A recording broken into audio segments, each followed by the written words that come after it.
次咧就講呢個感情嘅狀況喎，好唔好啊？咁我哋咧又係講過去、現在、未來啦，會抽3張牌嘅，咁但係都要講聲啦。大眾占卜就唔會分正逆位嘅，咁如果想得到更仔細嘅個人信息咧，咁就歡迎約我做一個個人占卜。咁就因為始終睇片嘅有唔同嘅人啦，咁又有唔同嘅信息，咁就會接收一個最強烈嘅信息咧，就會講出嚟嘅，咁就自己篩選啦。如果覺得係屬於你嘅，咁就帶走；如果覺得真係好唔啱喎，唔係呢樣嘢喎，咁你就可以 click 翻出去，咁就留待下一次有唔同你覺得有對應嘅片嘅時候先睇咯。咁好啦，咁我哋就今日開始咯喎嚇，先抽出第一張呢個關於過去嘅感情狀況啦，好唔好？第一張我哋抽到咧係錢幣女王啊，都係一段相當穩定嘅關係啊。因為呢一個錢幣牌咧，都係講緊咧即係實際嘅資源啊、物質啊，佢係會俾到你嘅。咁同埋都會俾到你安全感啊。你見到咧有一張凳咁樣，咁啊嗰個人都坐得幾舒適嘅嚇。咁呢段關係帶到俾你咧係真係有安全感嘅，同埋係穩定嘅，係啦。咁就都係張幾豐盛嘅牌嚟嘅嚇，呢個錢幣女王。咁我哋咧睇埋而家啦，同埋而家呢一個狀況，現在嘅感情狀況咧，咁我哋抽一張牌嚟對應下咧，就係呢個錢幣十啊。錢幣十係一張好頂點嘅牌嚟㗎啦，即係一個錢幣入面，你會見到咧由錢幣女王變成錢幣十喎，咁即係咁即係嗰段關係發展到而家都好穩定啊，係啊，同埋真係有一種責任喺入面咯。然後由錢幣牌啦，即係一粒嘅錢變成十粒嘅錢啦，而家係。然後佢再慢慢咧嗰段關係係衍生到有機會有小朋友啦，同埋有一係就寵物添，係啦，你見到呢個小朋友寵物，咁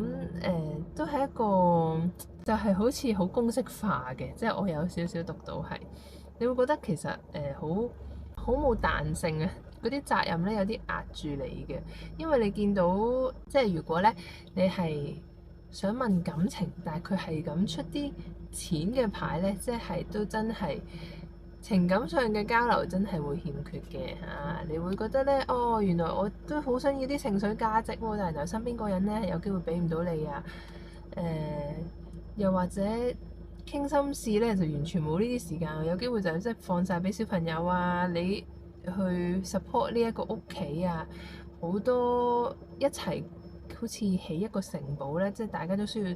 投放一啲金錢嘅資源落去。咁兩個人咧嘅情感其實係好似一個轉化咗做一個物質嘅穩定咯，即係唔係冇愛嘅，但係嗰種愛咧係你會見到係實在嘅，係啊，即係如果你好想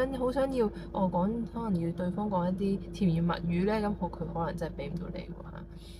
咁我哋有一個看見愛嘅能力係咩啊？即係可能其實佢咁辛苦出去揾錢，又會幫我兼顧下小朋友，其實都係另一種愛嚟嘅。咁但係都要欠缺咗真係情感嘅交流喎。咁係點啊？即係可能同伴侶講聲即係我有時都想你氹下我啊，又或者真係擺一個時間出嚟，即係一齊傾下偈啊，即係臨瞓前原來工作攰唔攰啊？呢啲就係情感嘅重要性，都喺一個關係入面係好重要嘅。因為慢慢咧，佢會變成公式化嘅時候，即係好似真係一個家人般嘅存在咧，你會覺得嗰件事好似已經丟淡咗啊！但係真係任何關係咧，其實都需要去真心咁樣，即係一個情感嘅 support 都係好重要嘅。係啦，咁跟住咧，我哋會抽未來牌喎。未來牌咧，就我哋睇下。我哋抽一張關於可能呢段關係嘅未來發展會點㗎，或者有啲咩建議啊？咁我哋咧會抽一張，呢一個係教宗牌喎。咁咧嗱，如果睇呢個視頻嘅人咧，如果你係未結婚嘅，其實真係有機會結婚喎，因為咧你見到由一粒錢啊，去到10粒錢咯喎，即係嗰個關係已經去到哇，真係好穩固咯喎。咁然後再出埋呢個教宗牌咧，有機會即係你需要一啲社交化嘅制約啦，即係就係簽字咯，即係結婚嘅簽字啦，又或者我咩見家長啊，雙方嘅家長啊，呢一個未來牌係有機會發生嘅。咁但係如果你結咗婚嘅咯喎，有埋細路添啦，教宗牌咧其實咧都係關於一啲真係學習啊、靈性上嘅交流咧係有機會嘅喎。咁即係咩意思咧？都真係可能係信仰添，因為教宗真係好明顯啦。教宗係講咩？即係一個信仰嘅追求啦。咁有機會係兩個人一齊去你發覺原來靈性上嘅溝通咧都好重要喎。咁可能一齊去追尋一個信仰啦，又或者係去學習啦，一齊去我哋揾到一個共同嘅興趣喎。咁樣咁你兩個咧就變成一個即係受教嘅人。咁呢一樣嘢咧，其實都係增進咗感情嘅。除咗學習之外，都有機會去旅行嘅喎。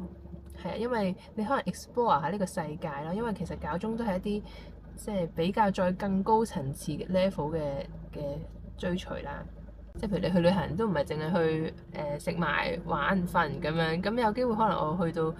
下啲古蹟啊，即係有歷史上面嘅嘢咧，係可能會對呢個關係都仲有幫助添喎嚇。咁你個話題就唔止係柴米油鹽同埋小朋友啦，咁就更加多姿多彩咯。係啊，咁呢個